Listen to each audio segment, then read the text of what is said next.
So today we're going to cover background on HEET and the allies, background on the geothermal microdistrict concept, and an overview of the RFP process. And then we'll open it up for questions. And I really appreciate you all bearing with us.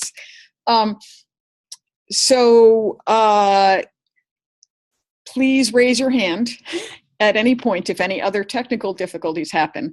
So this RFP is being released by HEET. HEET is a nonprofit based in Massachusetts. We've been around for about a decade. We started off doing energy efficiency in homes and the buildings of nonprofits, but always being hungry for more, to save more emissions and more money. We quickly moved on to natural gas leaks, which I'll talk about more in a moment. And then recently now we are working on energy shift, which is not just an attempt to triage the worst emissions, but to begin to transition us to a renewable source of heating. So we're working closely with the Gas Leak Allies, which is a coalition of more than 20 different nonprofits and researchers. And what's unusual with it is that this coalition is really unconventional in that we work closely with researchers to be able to make sure that the advocacy is the most effective possible. Here are some of the different logos of the different nonprofits and researchers involved. We've been extremely effective. The Gas Leak Allies have been extremely effective in passing legislation and getting work done by the utilities to reduce emissions. So now I'll talk briefly about why natural gas leaks are such a critical item to deal with. Here in Massachusetts, the infrastructure for natural gas is the second oldest in the country. On the left, you see an image of some pipes that were pulled out of Beacon Street in Somerville that are natural gas pipes. And on the right, you see a map of showing that some of the pipes in National Grid's territory date back to the 1860s. Here's a map of different utility reported gas leaks in Cambridge. And there's been a Boston University, Harvard University study which measured the total amount of emissions in Greater Boston from natural gas to calculate that they are equivalent to 10% of the state's greenhouse gas emissions inventory, or basically the emissions of our stores and businesses. So it's an incredibly critical thing to worry about. And here's a video showing a very large natural gas leak emitting from a manhole or sewer, taken with a thermal camera. We found, Boston University research showed that just 7% of the leaks emit 50% of the gas. So some leaks are real gushers. And we helped, the Allies and HEET helped pass a law in 2016 that these large volume leaks had to be fixed. The difficulty was, which leaks were they? How do you identify them? There we go. So we performed a large volume leak study with the utilities to come up with a scientifically proven, fast, inexpensive, and reliable method of identifying which leaks were the worst. We also worked with the utilities to send in a shared action plan using this method, and got the utilities, these comments were sent into the Department of Public Utilities, which, regulates the utilities. So the comments requested that the leaks be fixed faster with transparency, verification, and reassessment. So, which is I believe the first time utilities have submitted such comments with a nonprofit in Massachusetts history. As part of all this work, we worked closely with the presidents of each of the 3 largest utilities in Massachusetts. They cover 95% of all the gas customers in the state. So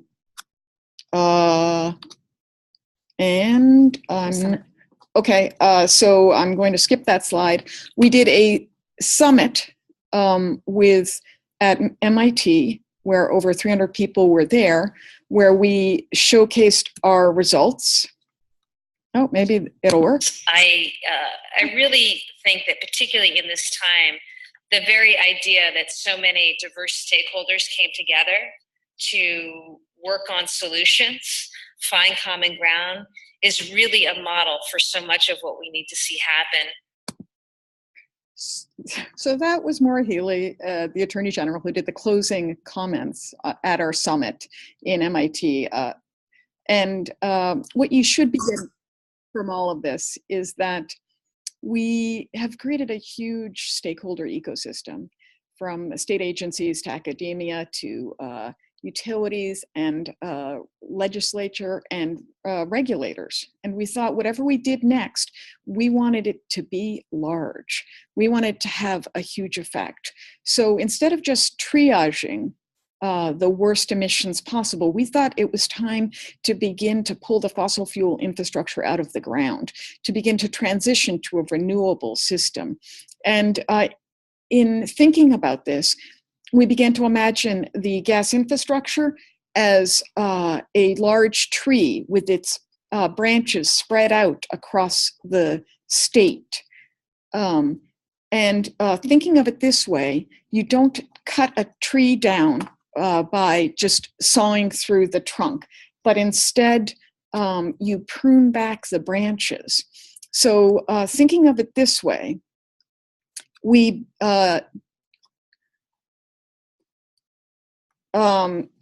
So we began to think, is there something, we began to look at the fact that the utilities are currently installing new gas pipes in 27% of all the gas pipes in the ground are considered leak prone.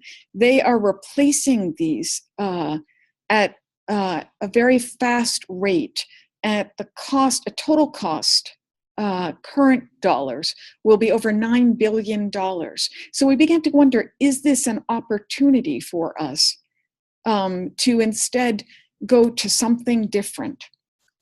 So we downloaded the utility plans for gas main replacement across the state. The red map points here are Eversource's plans for Cambridge in the next year. The blue ones are over the following 4 years. And I'll tell you that on the way here, I passed 4 different spots where they were ripping up pipe out of the street. And we began to look for different parts different cul-de-sacs that we could prune back the branches. Here's one street in Cambridge where the gas main replacement cost for this street was $80,000. And that one street segment pipe would only feed the 3 different households. Is there something different we could do with that money that would help people transition? Here's another street in Salem that the cost for that street segment to replace the leak-prone main would be $100,000, and it only feeds 4 households. We found, looking at Newton and Cambridge's plans, as reported by the utilities, that approximately 20% of the street segments the utilities were suggesting to replace the leak-prone pipes could be instead transitioned off to something renewable. So the way you normally think about transition is through electrification, with solar panels, batteries, with air source heat pumps. The problem with this is that that depends on the different homes being able to pay for this. This is privately owned transition. We began to wonder if there's some other way to do it where the utilities could bear the cost, so that they would be, so that we would be able to somewhat spread that cost of the transition out across a lot of people instead. I will now turn it over to Zainab Magavi, who is HEET's research director, and hopefully will be a lot more prepared for this than me. I'm so sorry for any difficulties. I'm lucky. Hello, this is Zainab, and I'm totally lucky to go second. Thank you, Audrey, for getting us through that. So I just want to mention on the the standard view of electrification that there's also the challenge that that requires us to collapse the gas industry, and they're going to fight. So that will slow transition. So we started looking for an idea for transition. I'm sorry to go into the whole story, but we felt that telling you the story of how we got here would help you understand where we want to go with this. So we wanted to look for a solution that could redirect the energy and the political and economic power of the gas industry towards transition as well, and a way that would give equal access to clean energy and renewable thermal for everyone. So we are going to take a very brief journey. I know we're now short on time, but we're started hunting the world over for a renewable thermal energy system that met the needs of all stakeholders, low-income communities, gas companies even. And Stockholm attracted our attention for its district energy system, begun in the 70s, and they've been gradually greening the fuel. I'm sure many of you know all about it. And they're now at about a third the greenhouse gas emissions per resident of us here in Mass, thanks to the efficiency of district energy and their gradual addition of waste heat recovery and other renewable energy sources. And they can keep improving incrementally. So that was pretty interesting. But we really wanted to go straight to renewable energy. So could we power our district energy system renewably? And, Paris, the old center of the city, has a district energy system too. But it was in the suburbs that I found some very interesting stuff happening. The VIAPIN network, and I'm pronouncing that wrong, sorry, has 5,200 homes on a low-temp hot water network powered 60% by deep geothermal since 2015. And the Clichy-Batignon district, currently under construction, is 100% geothermal. The center of Paris has a cooling district running off the River Seine. So we began to understand that a network of pipes in the ground delivering hot water instead of gas, heated by geothermal energy, and maybe even delivering cooling, started to sound like something we could imagine meeting our needs. So could we take those crumbling pipes that are causing this huge emissions issue and safety issue, I should add, and instead of putting in those gas pipes at actually about $330 a linear foot, we could put in these lovely district energy pipes that they're putting in elsewhere, apparently about $300 a linear foot, and build a district energy system. Well, I'm sure most of you, along with us, are aware that that's not going to happen in all the cities in Massachusetts anytime soon. Talk about a big dig. That would be an extraordinary feat of political will to pull that off. So instead, we returned to our original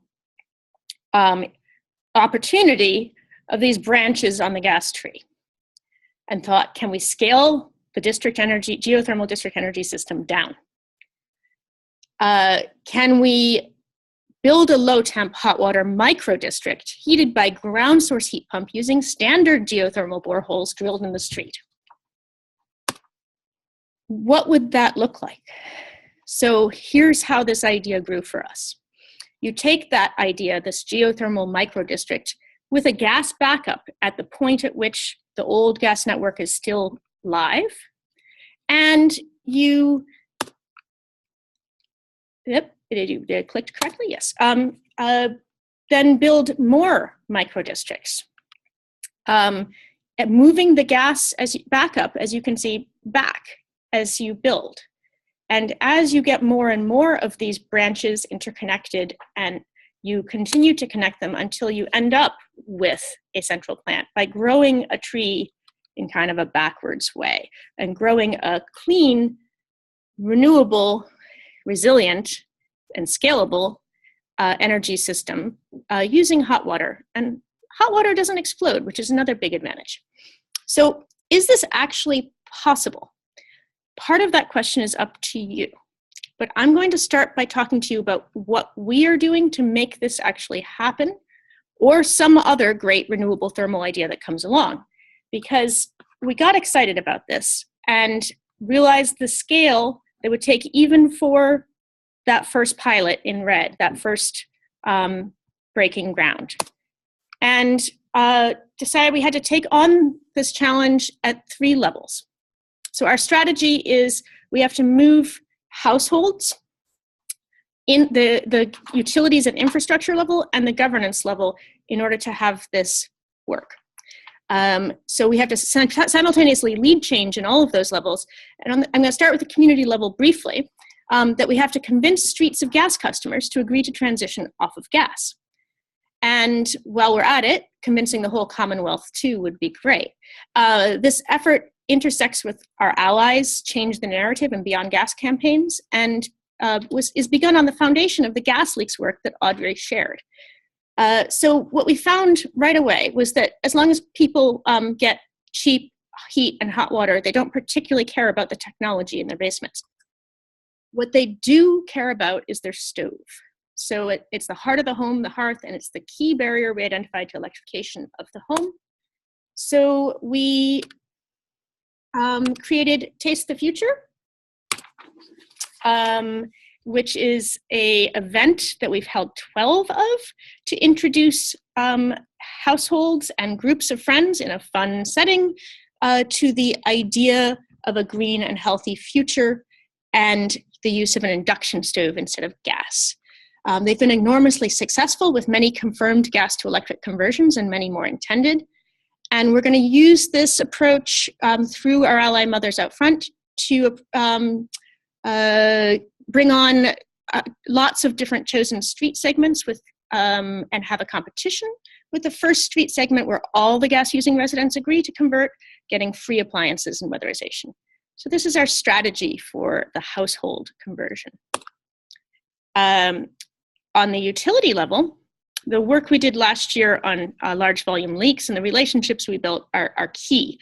And we went right back to those gas presidents we'd been working with and explained to them our idea, pointing out that the utility pipe replacement plans are costing more than $9 billion over the next 17 years, and that the state mandates 80% renewable by 2050. We asked if they were worried about stranded assets, if electric rate drops could send them into a death spiral, and yes, we had their attention. So we proposed the GeoMicroDistrict concept, staying with their pipes in the ground thing, asking if the gas companies became energy companies and charged customers per BTU, what if that meant they could grow their rate base without interstate pipelines, keep billions of dollars in state, not have to worry about explosions like Merrimack Valley? So they liked it, really. But here is what they told us they needed to move forward. They need regulatory change, and we're going to get to that next. And they need numbers and help de-risking the idea internally. And that's where you come in. So through the feasibility study, we want to educate and engage more of the gas company decision makers, ensure that their concerns and ideas are part of the evolution of the design, as well as those of the homeowners, municipalities, and others, the entire stakeholder ecosystem, and build support among legislators and regulators, which brings us to the regulatory or governance level.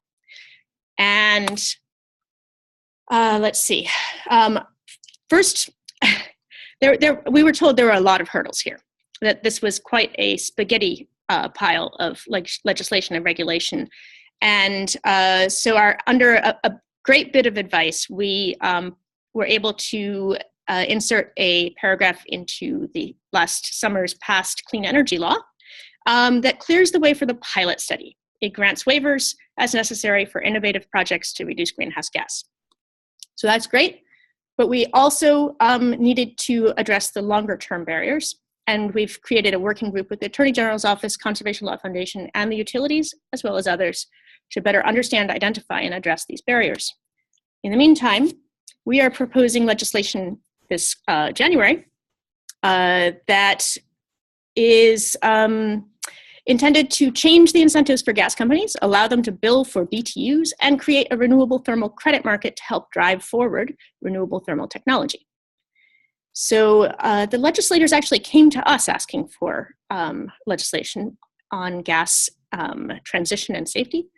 And part of the reason is that the conversation about a transition off gas en masse has absolutely taken off since Merrimack Valley's gas system collapse. If you haven't heard of it, 81 simultaneous house fires, 8,600 homes without gas for months, 20,000 people affected, and 1 young man dead. So the question is not about is what will we learn from this tragedy? So we hope and we are pushing for the idea that the safest solution for all, not just for this obvious risk, but also for climate risks, is to move beyond gas. And just 3 days after the event and a week before the National Guard, HEET and allies began delivering induction cooktops to homes in Lawrence, which was one of the affected towns. It was a really all hands on deck coming together of people and community. And it is with this spirit we invite you to join us, because we at HEET see this moment in history as an all hands on deck moment, and one that demands all the collaboration and creativity we have to give. And that brings us to our feasibility study. So I hope that that background on both HEET, our initial gas leaks work with the utilities and that relationship building, as well as our path to coming to this GeoMicroDistrict proposal, really helps you understand better who we are and where we'd like to go. So as you know, we're seeking the services of a consulting firm with engineering, economic, and utility industry experience to produce a feasibility study of this GeoMicroDistrict renewable thermal concept. I want to comment that we're happy to consider partial bids if you have the engineering capacity or the economic capacity, but not both, for example. We're also always welcome all comments, thoughts. We're a learning organization. So the timeline is pretty simple. Proposals are due January 4th. We will award on January 18th. We ask for a draft on the 26th and a complete study by the 17th of May. Sorry, 26th of April and the 17th of May. We intend to launch the first pilot in the fall of 2019. So many other efforts are relying on us adhering to the schedule, as you might guess by that fall 2019 target. And we'd like you to please consider the draft date and completion date pretty much set in stone. Thank you. So I don't want to just repeat or read the RFP. I'd like to just quickly summarize what you can find there. I'm going to start on the economics, goals, and scope.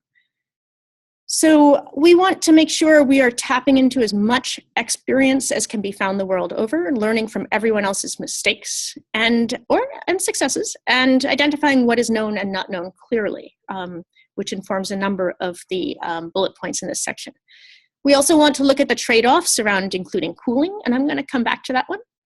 And we want to look not just at the initial pilot, but also the scaled-up model for our state. We want to know how this model will affect a consumer's bill, their insurance, et cetera, and how it will affect the utility. But to be fair, we can begin by identifying factors that will drive those outcomes that I know will be to be determined.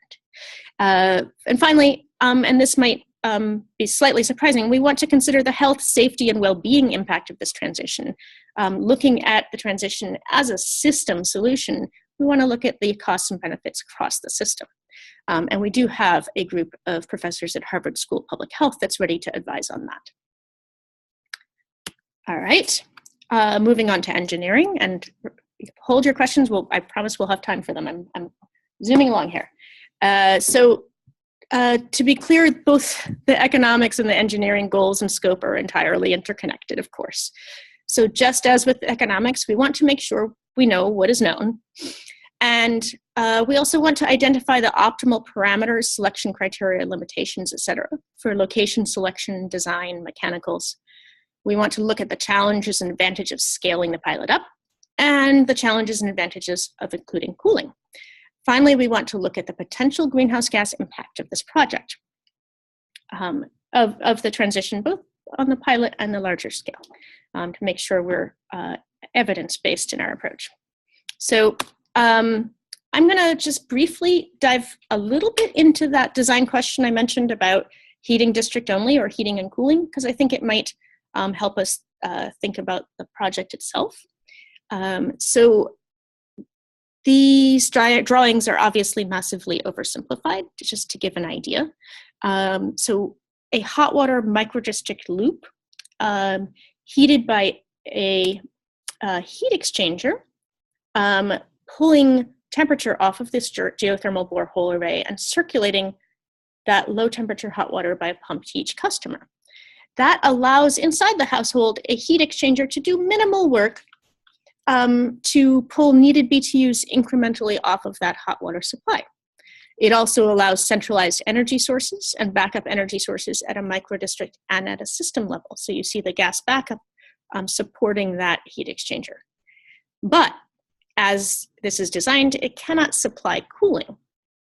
So if you go to a even more simple version, where you are simply circulating in a geothermal loop the ground temperature water supplied by a borehole array and allowing each household to pull BTUs, whether for heating or cooling, off of the ground temperature supply, well, then you can have your heating and cooling, but you have a lot more reliance on the internal household heat exchanger and a heat pump.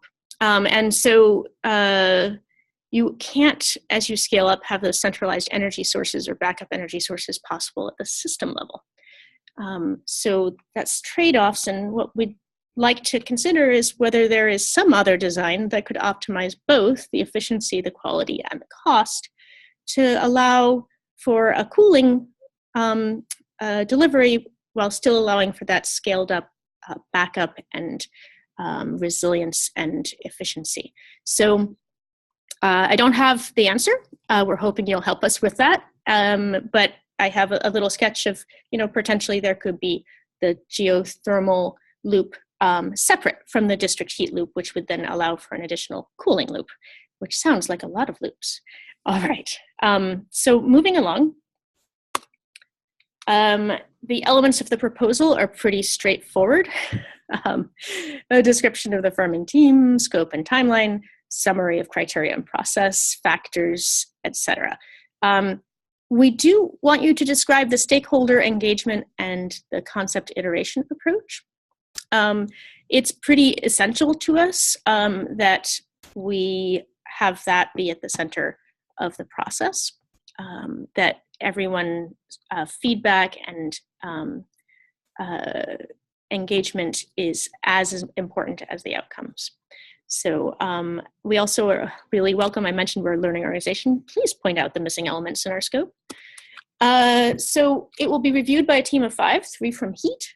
We will have utility feedback, overall design and scope, tech capability and related experience, and also, project management capacity. This has a lot of people and parts, and we want to make sure you can lead the project management smoothly. All right. You may have noticed this line in the RFP. We've begun using this for our work with the intent to embody that all hands on deck spirit I mentioned and tap into the best of our human natures, spreading good ideas and iterating as quickly as possible to meet the challenge we face. So I think now we're going to have to figure out how to do the questions without Dom's wonderful expertise. So give us a moment and we will try not to mute ourselves.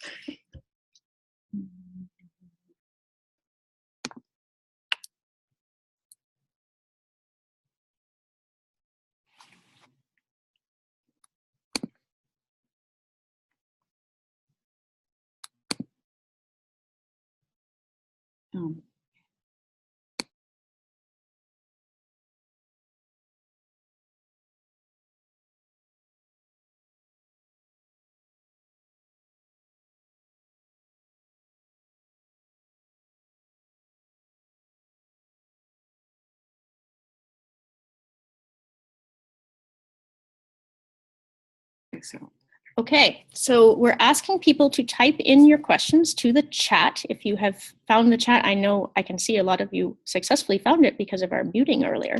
So that's strategic. So let's see, where would you like to start for questions? It's up to you guys.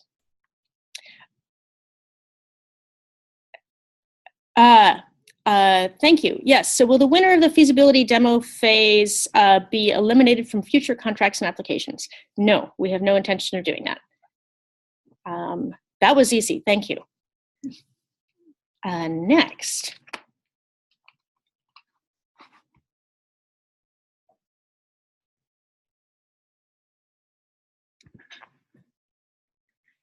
Yeah, so with the, right, particular street segment of mine, that is a great question, thank you. That actually got skipped over, we intended to share. So we have, as Audrey mentioned, hundreds of potential sites, street segments, selected from the GSEP plans. To narrow that down, we actually that's part of the feasibility study, is identifying those ideal parameters, the ratio between, say, for example, the length of the loop and the thermal energy load of the households. So we want to make the pilot study go as smoothly and easily as we can.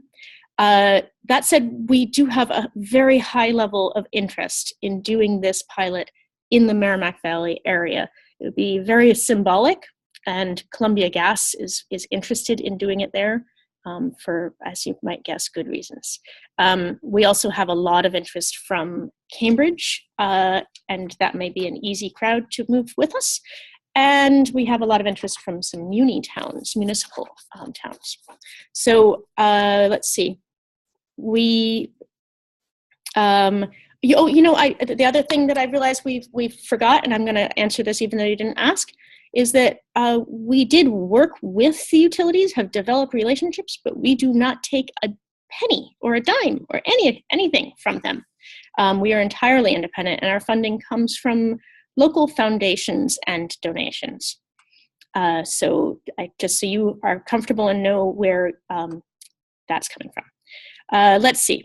How critical is the proposed technical approach for evaluation, i.e. is the feasibility limited to the concept of hot warm water distribution only?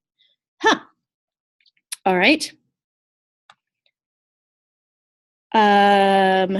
So I would say we are always open to listening to ideas and welcome them. We are looking for this idea to be evaluated, but if you have other ideas to add, I'd love to hear about it. So this is a great question. You mentioned that you're interested in experiences and approaches to stakeholder engagement. Oh, sorry, I skipped one. Let's see. District heating, geothermal can also do cooling, absolutely. In most cases, you shouldn't need the gas backup. I entirely agree. What the gas backup is there for is an insurance policy. So yes, we would like to include cooling in the design, and that was part of that question and suggestion. And the gas backup is an insurance policy and a reassurance for a lot of people that feel risky assess this as a risky proposal that they don't understand or know. So again, we consider a different concept. Please suggest. How do you see stakeholder engagement factoring into a scope that seems to be largely? So stakeholder engagement is, for example, in the process of doing the engineering and economic feasibility study, you will have access to the utility executives and other experts to engage them back and forth in, for example, getting costing data on some of their work and their staffing, what would be concerning to them, what questions they have about the outcomes you're getting. So we want there to be a process back and forth where the outcome is made stronger by hearing from multiple stakeholders' ideas.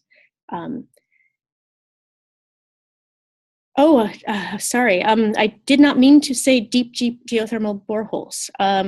Let's see. I am not very particular.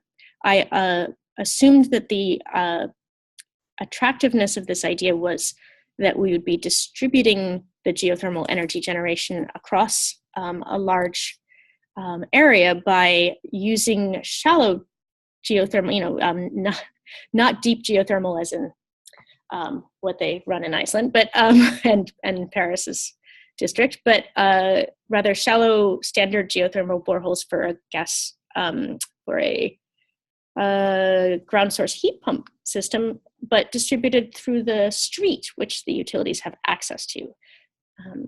But again, that question of the ideal distribution and energy load and optimizing that system, that is part of the feasibility study. Do you have anything to add, Audrey, to these? Great questions, everyone. Thank you. So one of the many reasons that having the utilities possibly do this work is that they can, they tend to depreciate their infrastructure over 40 years. So the return on investment is very, very different for a utility to do this than for a homeowner. That means that they are much more interested in this than most homeowners. The second thing is that they can do infrastructure in the public right of way, and they can put pump stations in either the right, in the drop boxes in the street. Yes, where they normally have regulator stations. So there's a lot of great reasons to have gas utilities change towards being BTU utilities, providing renewable thermal. And actually that brings up something I didn't mention. Well, what I mentioned was that part of our goal was to address the needs of low-income customers for clean energy. And one of the benefits of a utility is the distribution of the costs of energy across a larger group of people, kind of like a healthcare plan. And what we saw in Merrimack Valley was deeply shocking. There were two communities hit. One community had large households with a $37,000 annual income, and the other community had smaller households with over $100,000 annual income. And the opportunities for electrification facing this situation were just starkly different. Obviously, the more wealthy community had the option to purchase and install, but also the lower income community didn't have the infrastructure to electrify. They did not have, some of them had 15 amp service and illegal wiring. So what we see this project as is also potentially addressing the equity need to have a just transition for clean energy. I just wanted to mention that because it is important to us. But that does not particularly affect anything more, well, it affects the economics, I guess. And coming back to stakeholder engagement for a moment. So we would be helping with the stakeholder engagement, passing information and questions back and forth and working together with you. The ability to talk to very diverse stakeholders and take in information is really what we're looking for. And this is Audrey again, to just be able to work with everybody from advocates to municipalities to utilities to regulators, to be able to talk to everybody and understand their concerns and work with them in a way that will reach consensus is a really important part of this. On the flip side, we hope to be able to connect you to the wide network of people, organizations, ideas, and experts that we have. So, for example, we work closely with the Attorney General's office, with legislators, with MIT Sloan School professors, some professors at Harvard and BU, and if there's a need for an expert or information or idea, we would be supporting you as well. And finally, I don't think we covered that the Applied Economics Clinic will potentially be helping with doing a lot of the economic analysis here, no? Well,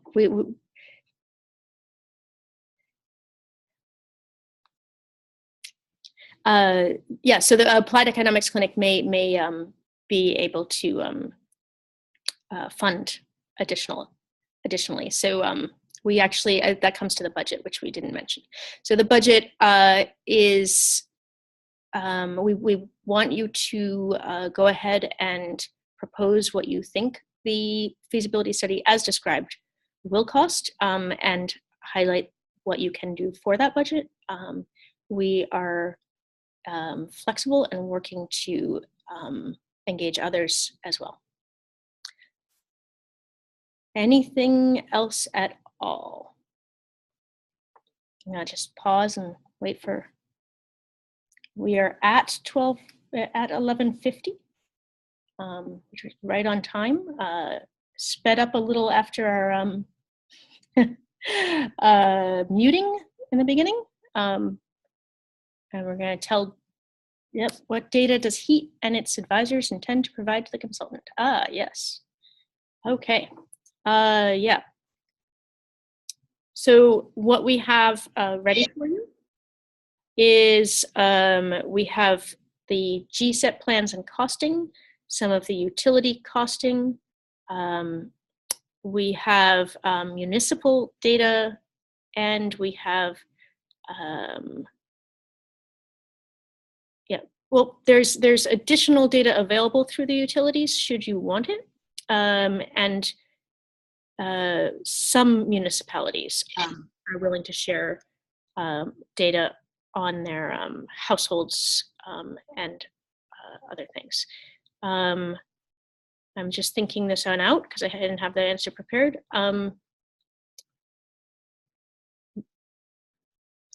We may have, oh, yes,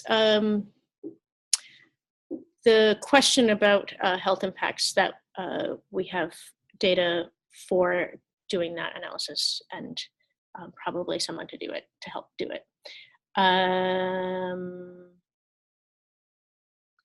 So regarding the Whisper Valley project in Austin, Texas, I do not have not looked at it in depth, but I have a list I've been building of related projects across the country and the world, and would love to add to that and get more data on some of them, because for a lot of them I just don't have data. I have a write-up that it happened.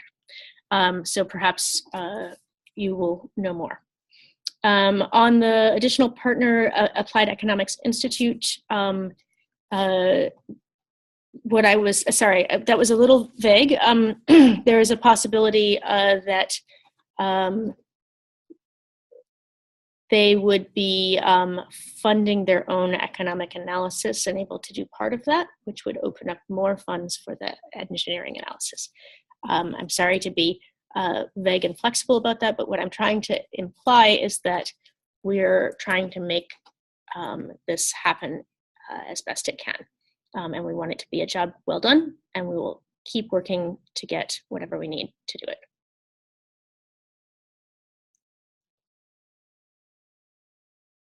Are there any other additional questions, or should we readdress in any deeper way any of the questions already asked? And we'll wait a minute to see if there's responses. So we have recorded this, even the part with no sound.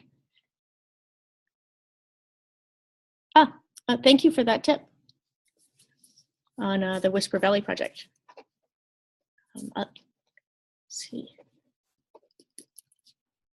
Yes. So this was recorded, and we will send it out to all attendees. I think we will ask Dom to do that.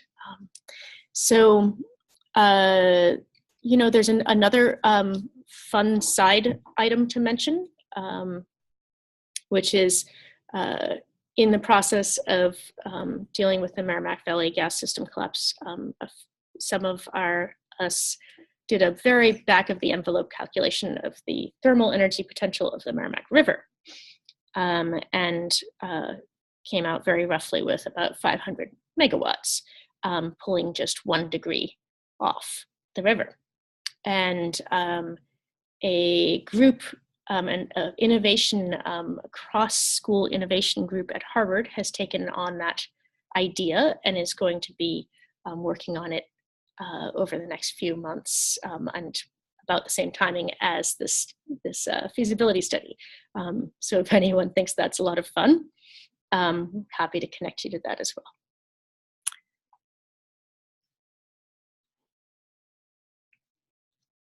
And in terms of sharing the presentation, we will put the PowerPoint also on the website, and hopefully, assuming that we don't have more technical glitches, we will manage to have the recording of this also on the website.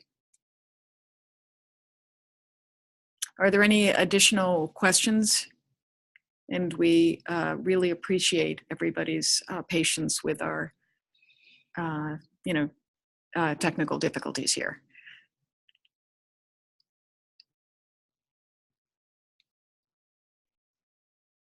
Just to, Okay. Yep. I will stay on. Thank you, really. And I'm going to stay on until 12 if you think of something. But I think we'll call that an end to this webinar.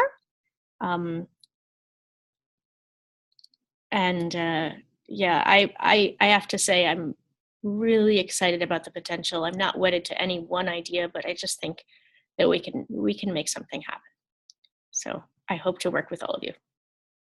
Yeah, you know what? I mean all of you, because anyone who's interested and wants to throw ideas in and be part of it, we welcome your connecting with you, even beyond the actual bidding process. So thank you very much. Yeah.